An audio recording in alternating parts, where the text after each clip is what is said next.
Welcome to Leaked Tape Speak YouTube channel. Thanks for watching. Please don't forget to subscribe. Lovers all over the world, welcome to our YouTube channel. Update lọ́dọ̀kan jọ̀kan tá a máa ń fún yín. Ìyẹn náà ni àtún fẹ́ jẹ́ kí etí yín kó di sí. Ìyá ọ̀gbà náà ti jáde síta, ó ti sọ̀rọ̀ nípa Omoge Saida.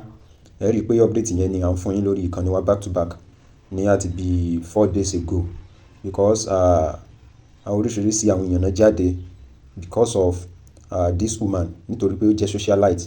Although àwọn tí wọ́n jẹ́ socialite náà wọ́n máa ń discuss ọ̀rọ̀ wọn bẹ́ẹ̀ because nǹkan tí ó bá ti ṣẹlẹ̀ ní society yìí ká mú ká fi kọ́ra wa lẹ́kọ̀ọ́, ká fi kọ́ra wa lọ́gbọ́n, ká fi síra wa létí so that another person kò tún ní jìn sírú nǹkan yẹn, kò tún ní wo irú wa yẹn. So ẹ jẹ́ ká gbọ́ àwọn ọ̀rọ̀ tí ìyá ọ̀gbà sọ because ìgbà tí èmi come across fídíò yìí tí mo wò mo rí i pé ìyá ọ̀gbà ó make àwọn analysis yẹn, ó dẹ̀ break it down, ó sọ̀rọ̀ tí ó kọ́yàn lẹ́kọ̀ọ́, tí ó dẹ̀ àwọn ọ̀rọ̀ tí ó fúnyàn ní warning, tí ó jẹ́ kí tó máa jẹ́ kí obìnrin ó ronú because ọ̀rọ̀ yìí orí obìnrin náà ló dálé, kò sí nǹkan tí ó kan ọkùnrin much nípa ọ̀rọ̀ yìí. So ẹ jẹ́ ká gbọ́rọ̀ lẹ́kùnrẹ́rẹ́ nípa nǹkan tí ìyá ọ̀gbà tó sọ nípa tí ìfẹ́ bá já ẹ̀ nǹkan méjì lèèyàn fi lè send owó ẹ̀ tó bá wà in love tó like ẹni yẹn tó dẹ̀ fẹ́ kó bọ́ ọmọ ẹ lọ́wọ́ kí ni yín dẹ̀ ń dùn. That's number 1. Number 2, torí owó èèyàn lè send owó ẹ̀ torí owó tó bá jẹ́ dípẹ́ ni yẹn máa ń ban kúrò lóbìnrin yẹn dáadáa tó máa ń fún ní iṣu tó ṣùọ̀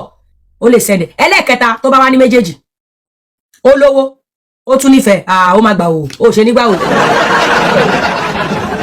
ọkùnrin yẹn lówó obìnrin yẹn tún wá love ẹ̀ ó máa gbà wò nídìí ẹ̀ ẹ jẹ́ ká máa sòótọ́ ó máa gbà wò nídìí ẹ̀ ọ̀gbẹ́ni wọlé kò fẹ́ mi thinking that what they are in love àwọn play tí obìnrin ló jáde àárí tí máa yẹn ẹ̀yin èèyàn tẹ́ bá wa gbé owó yẹn jáde a fẹ́ rí gbólà ọkùnrin yẹn náà a fẹ́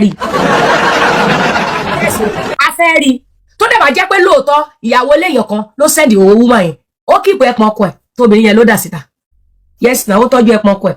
I'm not saying that it is right kó rọ́kọ lọ́kọ kó lọ́jú nǹkan sí but situation mean that's why see any ọkùnrin tó bá ti fẹ́ obìnrin rí you have a lot to deal with.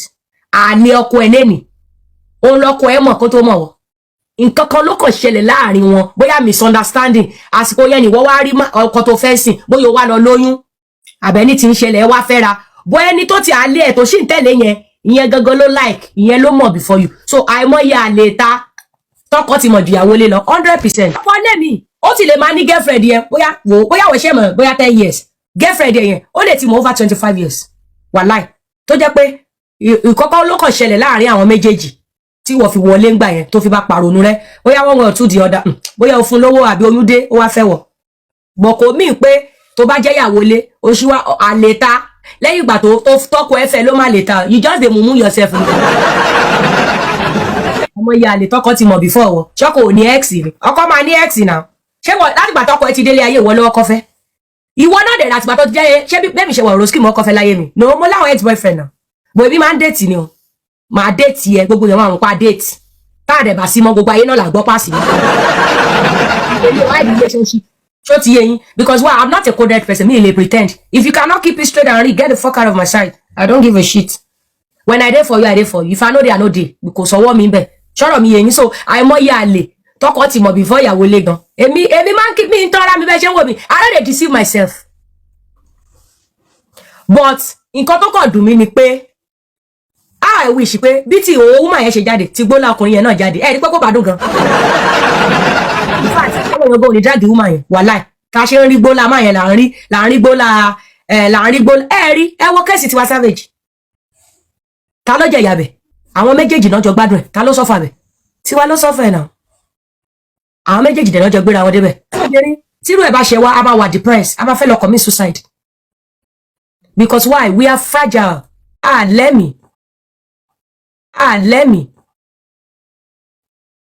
lẹ́mìí fojú ara wa síbí báyìí kò ṣe fi síbí àbí kò fi síbí níbi tí everybody ti lè rí kí ló dé tọ́lọ́run ò ṣe bẹ́ẹ̀ kí ló tọ́lọ́run ò ṣojú ara wa bẹ́ẹ̀ ó ṣe lọ bá wa fi sáàrin ìtàn kí ló tọ́lọ́run ṣe tọ́jú ojú ara wa sáàrin ìtàn ẹ wo orú alájí tó wà lókè nsìn kíkí ni wọ́n wà wájú orí kámọ́ orúkálukú ẹ wo orú àti Fọlá kíkí ni yín kó wà wájú orí báyìí kámọ́ orúkálukú ẹnìbọdì mọ́ orú kí ní ojú ara rẹ̀ káàkiri wájú orí Ọlọ́run mọ̀ tó ṣe tó fi lọ fi pamọ́ You know why? Torí pé nǹkan àṣírí ni. Our body is our temple.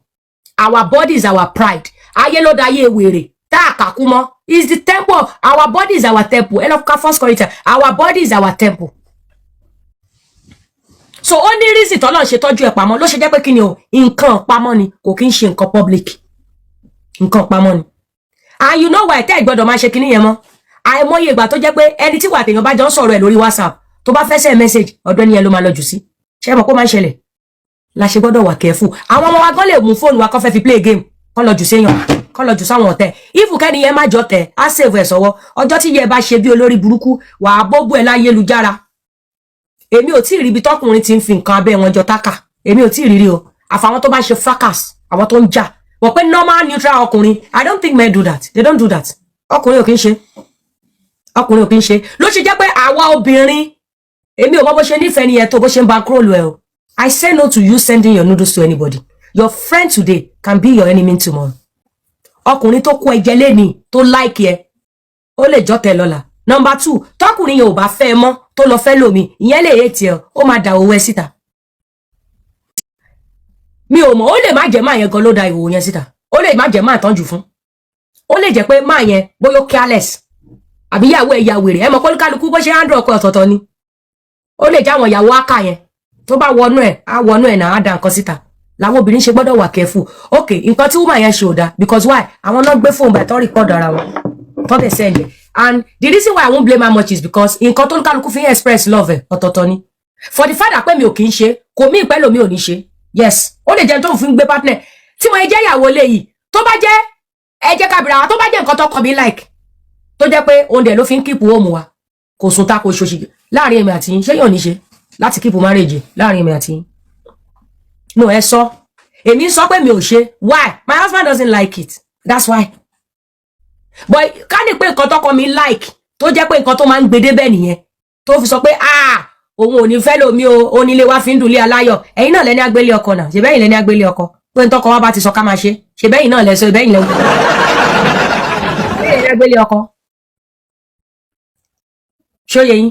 So tó bá jẹ́ pé nǹkan tọkọ mi like tó ló yá máa ṣẹ̀dẹ̀ mọ́ òun ló like mi ò like a máa pè jókòó ni aláyé jọba ń wá other means in like ẹ̀ why èmi tí ń over kọ kaku ọ̀rẹ́ mi lè ilé ìdọ̀tá mi lọ́la mọ́ lọ bóbó mi ń ta.